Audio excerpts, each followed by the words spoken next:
안녕하십니까. 월요일 오후 3시를 가리키는 시간입니다. 매주 월요일 장기표 대표가 출연해서 여러분들에게 말씀드리는 시간입니다. 오늘도 이렇게 나와주셔서 감사합니다. 예, 감사합니다. 예. 오늘은 오전에 문재인 대통령이 375일 만에 기자회견을 하였습니다. 여러분들은 이 기자회견을 혹시 지켜보시고 어떤 느낌이셨는지, 2017년 5월 10일 헌법에 서약하고 공약한 것 중에는 기자회견을 수시로 하겠다, 현안에 대해서 수시로 의견을 밝히고 소통하겠다고 하는데, 지난 4년 동안에 기자회견 6번밖에 하지 않았습니다. 이건 헌법적 공약을 현저히 파괴한 것으로서 제가 누누이 말씀드린 대로 이 기자회견 약속을 안 지킨 것은 탄핵 사유도 됩니다. 어떠든 오늘 375일 만에 기자회견을 했는데, 제 느낌은 초등학교 교사가 어린 학생들을 상대로 너희들 묻고 싶은 거 있으면 질문하라. 그래서 선생님이 동문서답도 하고 편안하게 답변한 것처럼 느껴졌습니다. 장 대표께서 우선 총평을 말씀해 주시죠. 네, 전 오늘 기자회견을 다 들었습니다. 사실 오늘 방금 말씀하셔서 제가 말씀하는데, 기자가 그 문재인 대통령은 너무 국민하고 소통하지 않는다는 그런 말이 있습니다. 이렇게 물었더니 뭐라고 말하냐면요, 소통을 아주 역대 대통령들에 비해서 특히 현장에 나가서 국민의 삶을 많이 이렇게 지켜보았다는 점에서 소통을 아주 많이 했다 그럽니다. 저는 그래서 참 놀랐습니다. 기자가 왜 그런 질문을 했겠습니까? 뭐 소통하는데도 그렇게 했겠습니까? 근데 제가 오늘 정말 이 기자회견에서 실망한 것은 두 가지인데, 하나는 오늘 기자회견에서 가장 한번 들어볼 만한 문제는 이명박, 박근혜 두 전직 대통령에 대한 사면 문제였는데, 사면은 현 시점에서는 전혀 고려하고 있지 않다, 또 뭐 그런 말을 하면서 마치 재판도 거부하고 그래서 거부하고 반성의 빛도 보이지 않는다. 또 엄중한 이 국정농단을 아주 심하게 했기 때문에 사면할 수 없다.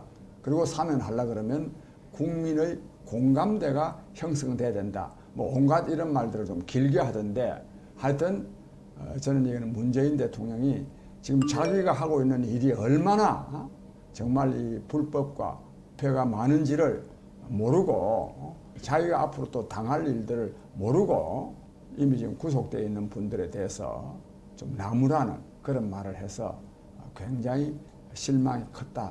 이 말씀을 먼저 한번 드립니다.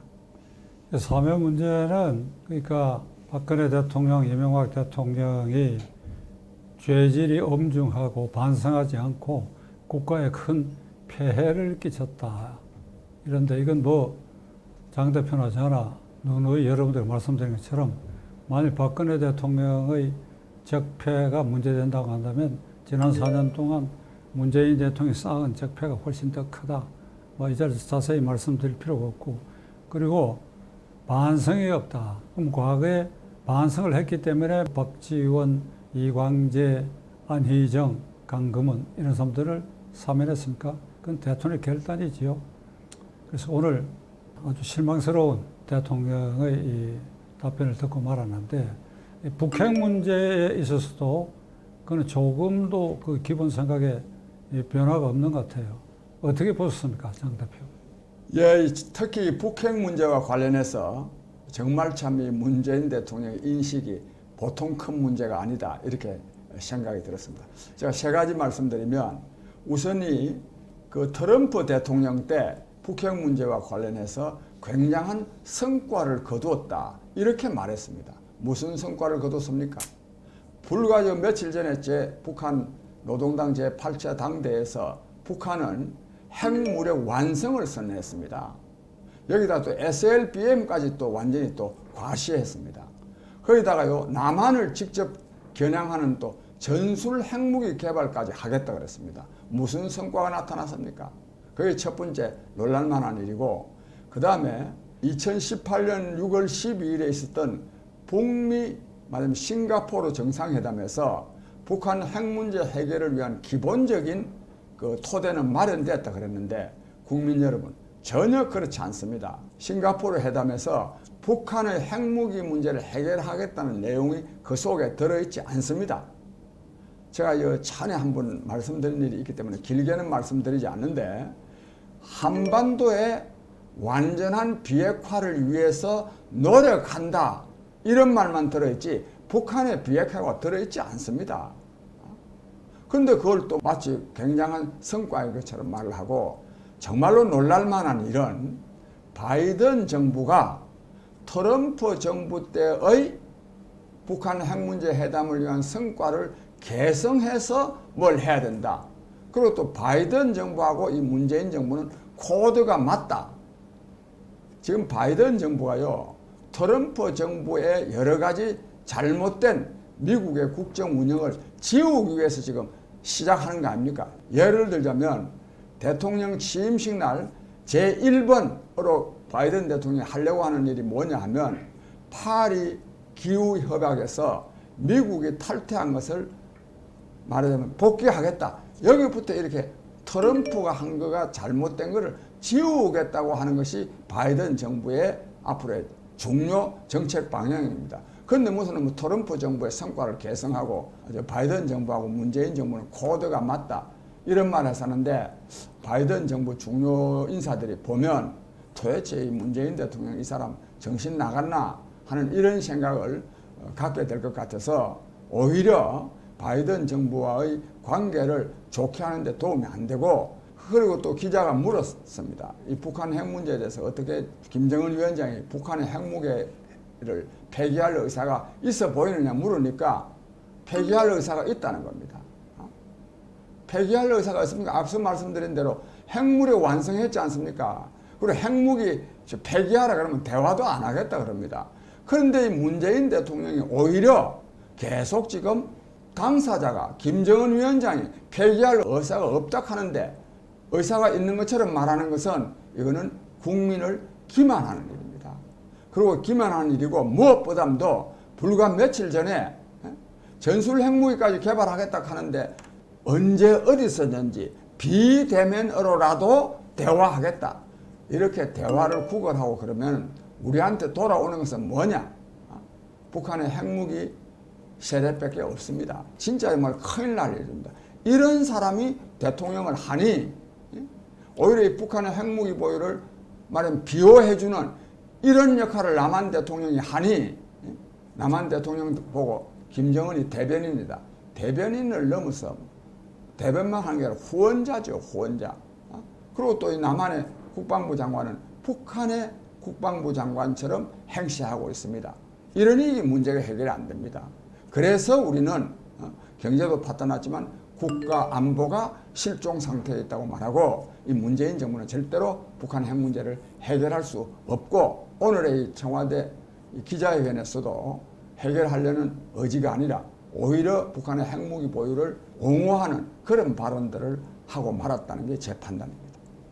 6월 12일 이른바 6.12 싱가포르 김정은 그러니까 트럼프 김정은의 선언이라고 하는 것은 트럼프 대통령이 알고 속았는지 모르고 속았는지는 몰라도 김정은의 사기극이고 거기에 방조한 것이 문재인 대통령이라고 저는 보고 있습니다. 그 장 대표 말씀하신 것처럼 북핵을 없앤다든지 하는 말은 없고 남북 한반도의 비핵화란 말을 써놨어요. 그러니까 이것을 금과 옥조로 지금 쳐들고 있는데 김정은의 사기극인데 그걸 그 종이 쪽지로 가지고 그 이튿날 있을 지방선거에 민주당이 압승을 거둬버렸잖아요. 국민도 아주 헷갈리게 만드는 이후 이 역사적으로 6.12 선언을 문재인 정권이 어떻게 유도했는지 그 엄정한 아마 심판을 하고 그 진상을 한번 조사해야 될 순간이 오라고 생각합니다. 코로나 사태에 대해서 문재인 대통령이 동문서답 같은 말을 했는데 어떻게 보셨습니까?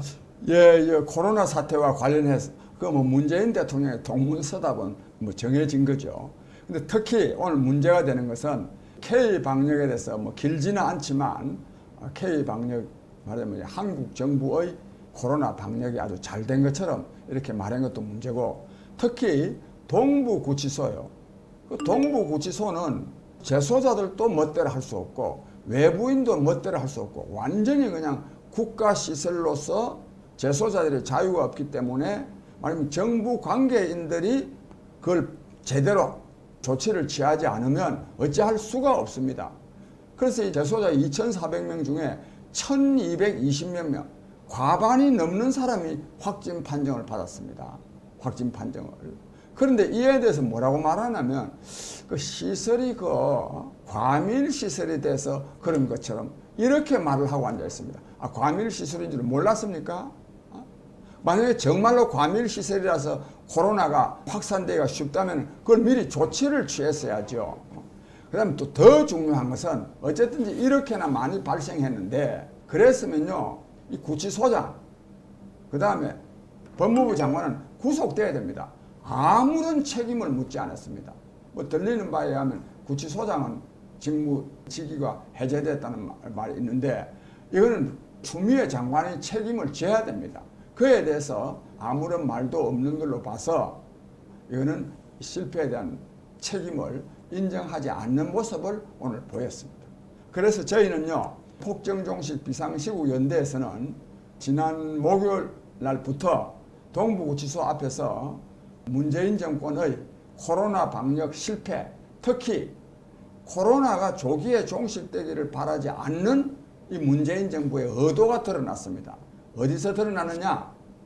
코로나를 궁극적으로 종식하려고 하면 백신을 접종해야 되거든요. 근데 백신을 확보하는데 굉장히 소극적이었습니다. 그래서 막 국민이 막 분노를 하니까 지금 뭐 서둘러가지고 오늘은 또 뭐 충분히 확보하고 있다 이렇게 말하던데, 그래서 이런 이 문재인 정권의 방역 실패를 규탄하고 특히 추미애 장관의 구속, 또 문재인 대통령의 책임 있는 사과를 요구하는 기자회견을 지금 오후 2시에 했습니다. 며칠 전에도 했고요. 이 정도로 이제 문재인 정권의 이 코로나 방역은 사실상 실패하고 있습니다. 그리고 이제 국민들에게 너무 강요하니까 뭐 어제부로 좀 풀었는데, 저는 사실 코로나도 중요하지만은 먹고 사는 게 더 중요하지 않습니까? 그런 점에서 국민들이 저항을 해가지고 이 정부로 하여금 음식점이라든지 뭐 카페라 그러다만 아마 커피숍도 포함되는 것 같은데 이런데 좀 방역 조치를 좀 완화한 것은 그나마 다행이다 이렇게 생각합니다. 추미애 장관 얘기가 나왔으니 지난 1년 동안에 추미애 장관이 윤석열 총장 찍어내기에 칼춤 추면서 온갖 부작용을 드러냈는데 그 최종 책임은 문재인 대통령이지요. 여기에 대한 아마 기자들의 일부 질문이 있었던 것 같은데 그 시청하셨으니까 문재인 대통령의 그 태도에 대해서 어떻게 생각하십니까? 예, 그 기자가 마침 이렇게 물었습니다. 사실 오늘 기자들이요, 뭐 질문을 좀 했는데 문재인 대통령 답할 만한 그런 질문하고 책임을 좀 따지는 질문을 안 했습니다. 따지는 질문을. 그런 점에서 질문들이, 기자들의 질문이 좀 상당히 미흡했다. 이 말씀을 하나 먼저 지적하고, 기자가 이제 이 문제와 관련해서는 이런 질문을 했습니다. 추미애 장관과 윤석열 총장의 갈등이 이렇게 심했는데 그 왜 임명권자인 대통령이 좀 나서서 미리 좀 조정을 하지 않았냐 이렇게 말을 하니까 이것도 다 뭐 미리 제가 볼 때는 짜고 치는 고스톱이죠. 뭐라고 말을 하면 이거 지금 저 정부 안에서도 법무부와 검찰 또 검찰총장 간에 갈등이 있는 것이 이것이 민주주의다 이렇게 말을 했습니다. 이렇게 이거는 이 문제의 본질하고는 벗어난 그냥 막연하게 갈등, 어디나 갈등이 있죠. 정부에서 맺습니까? 집안에서도 부자지 간에도 갈등 있고 부부 간에도 갈등이 있다. 갈등이 있는 게 정상이다. 그 말로 이게 치부될 문제입니까 이게? 그게 전혀 아닙니다. 이거는 문제의 본질이 뭐냐? 윤석열 검찰총장이 지휘하는 이 말하자면 현재 이 검찰이 문재인 정권이 저지른 이 불법, 예를 들자면 울산시장 부정선거 사건, 일단 문재인 대통령이 직접 관련되어 있는 거거든요. 그것도 또 월성 원전 1호기 폐쇄하기 위해서 그 경제성 조작하고 또 조작한 것이 또 감사원 조사에 의해서 드러날 것 같으니까 밤중에 들어가지고 그 자료를 또 폐기한 거 이런 거 조사하려고 그러니까 추미애 장관을 앞세워서 그 조사 못하게 윤석열 총장을 쫓아내려고 한 거 아닙니까? 그게 문제지. 뭐 막연하게 법무부 장관과 뭐 검찰총장 간에 무슨 갈등이 좀 있었다. 이게 아닙니다, 이게. 그러나 오늘 저는 이거 하나는 오늘 제가 느꼈는데 상당히 좀 문재인 대통령이 꼬리를 내렸구나. 이 검찰하고 법원하고 붙어봐야 임기도 말도 가까이 오고 큰일 나겠구나 하는 생각이 들었다는 느낌이 들었습니다. 뭐냐 하면 윤석열 검찰총장을 두고 윤석열 검찰총장도 역시 문재인 정부의 검찰총장이다.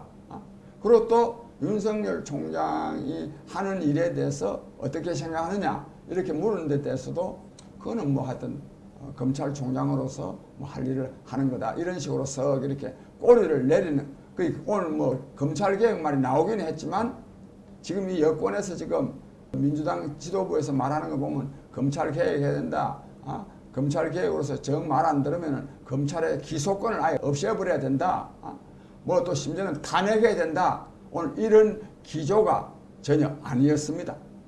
이거는 즉 현재의 검찰과 법원에 문재인 대통령이 지은 죄가 많기 때문에 상당히 꼬리를 내리는 그런 모습을 저는 보인 거 아닌가 그렇게 생각합니다. 지금 몇 가지 얘기하는 가운데 이 기자들이 반론권 행사를 해도 아마 허용 안 했겠지요. 추가 질문이 있습니다. 유명한 CNN과 작년에 트럼프 대통령 사이에 계속해서 한 30분 같은 기자가 똑같은 질문을 하니까 너 나가라고 하는 장면이 있었는데 지금 그 대목에 반론권이 행사돼야죠. 그게 기자가 이렇게 해도 다시 반론권을 행사해가지고 아니 대통령께서 재작년에 윤석열 총장 임명하실 때 살아있는 권력에 대해서도 철저히 해라. 그것이 검찰의 중립성 지키는 것이고 검찰개혁이라고 얘기를 해놓고 지난 1년 동안에 추미애 장관 칼춤 춘고 이거 어떻게 말씀하실 거냐든지 좀 추궁을 해야지요. 네. 그런 게 이 전반적으로 이번 기자회견에서는 전부 솜방망이 질문을 하고 말았다. 이런 느낌이고 제가 하나 전반적으로 문재인 대통령 답변에 장 대표 말씀하신 것처럼 뭐 이게 맥 빠지고 얹지 않고 우성거리고 그런데 좀 분노하는 대목이 나에게는 있어요. 뭔가 하면 민주당 자치단체장으로 당선된 사람의 귀책 사유, 잘못으로 사임했을 때는 거기에 우리가 후보를 내지 않는다. 그러니까 이번 경우에 박원순 서울시장, 오거돈 부산시장 성추행 사건을 물러설 경우에 그런데 이걸 당에서 무슨 이 당헌을 개정해갖고 한 것에 질문을 하니까 그 답변 기억하십니까? 예. 예, 그거 하면서 한번 그 뭐라고 말을 하면요. 헌법도 뭐 바꿀 수 있는 건데 당헌도 바꿀 수 있는 거다. 그리고 이 바꾸는 주체는 당원이다. 그래서 당원이 바꾼 거다. 이래 말하면 되겠습니까 이게 국민 여러분? 야, 이 대목에서요 정말 후한무치 그대로입니다. 이 정권의 가장 중요한 특성이 뭐냐? 뭐 내로남불 등등 있지만 후한무치입니다. 후한무치라는 말 뭐냐? 낯짝이 너무 두꺼워서 부끄러움을 모르는 겁니다. 정말 그 점에서 죄송하다는 말 해야 되는 것 아닙니까? 그리고 국민 여러분, 이 서울시, 부산시가 뭐 그냥 시입니까? 수도 서울시장이 이 집권당 출신의 이 수도 서울시장이 성범죄로 표현이 좀 뭐 합니다만은 뭐 요즘은 뭐 극단적인 선택이었는데 자살을 하고 부산시장도 성범죄로 물러나고 이런 정도가 되면요 이 정권을 내놔야 됩니다 이게 이에 대해서요. 그런데 이제 후보 안 내겠다 했으면 진짜 안 내야 되는데 이걸 교묘하게 당원이 바꿨다. 이분도 당원이 또 제대로 바꾼 것도 아닙니다. 본래 당원 투표에 붙였는데 당원 3분의 1 이상이 그게 신청을 해야 되는데 3분의 1이 안 됐어요. 정족수가 안 됐습니다. 당원 투표로 따지더라도 불법입니다. 이게 불법.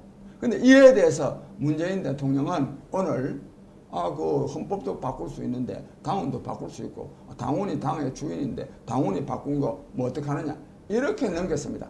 국민 여러분 얼마나 후한무치하고 뻔뻔스러운 겁니까? 이런 데 대해서는요, 국민이 심판해야 됩니다. 국민이. 뭐 일상적으로도 국민 저항권을 발동하는데 우리가 같이 나서야 되지만은 특히 선거 때 이걸 본때를 보여줘야 됩니다.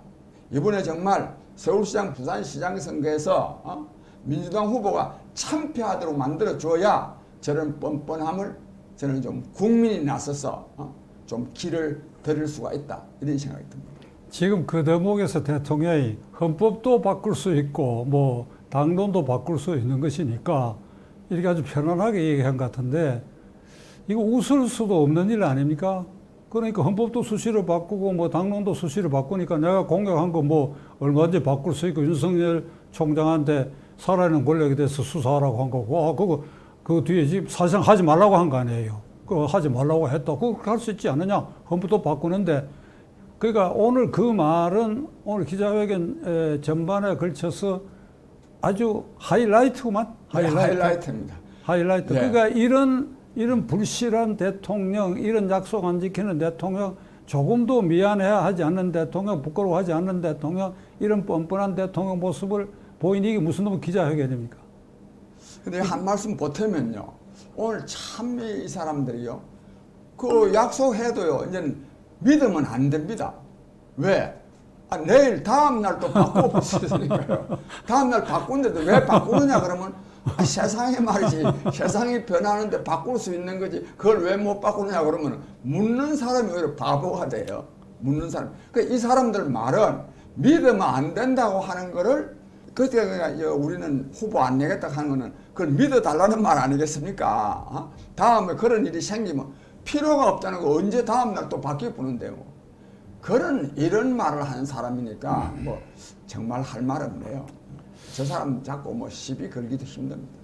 이제 결론 내려야 되겠는데 375일 만에 한 기자회견에 우리가 몇 꼭지를 얘기했지만 그 꼭지마다 1년 내내 그 꼭지마다 기자회견을 수십 번씩 해야 할 안건을 1시간 남짓에 이렇게 텔레비에 기자들 모아놓고 그것도 만만한 기자들 반론권 행사할 기회도 안 주고 그 손방망이 질문을 해가 뭐 지금 이렇게 아주 무책임한 답변하는 거 이걸 기자회견이라고 우리가 이걸 받아들여야 합니까? 그 최종적으로 장 대표 한번 일격을 가하셨죠. 사실 새해가 밝았는데요. 저는 금년도에는 정말로 우리나라가 좀 잘 되리라고 생각합니다. 코로나도 이제 진정될 것이고 무엇보다도 그동안에 국민을 괴롭히는 정도를 넘어서 짜증나게 해온 이 문재인 정권이 반드시 국민의 힘에 의해서 저는 극복되리라 이렇게 생각합니다. 아무쪼록 정부가 잘못한다고 해서 우리나라가 꼭 망하리라는 법은 없습니다. 국민 여러분께서 희망을 가지시고 함께 전진해 나갈 수 있게 되기를 바랍니다. 오늘 나와주셔서 감사합니다. 네, 감사합니다.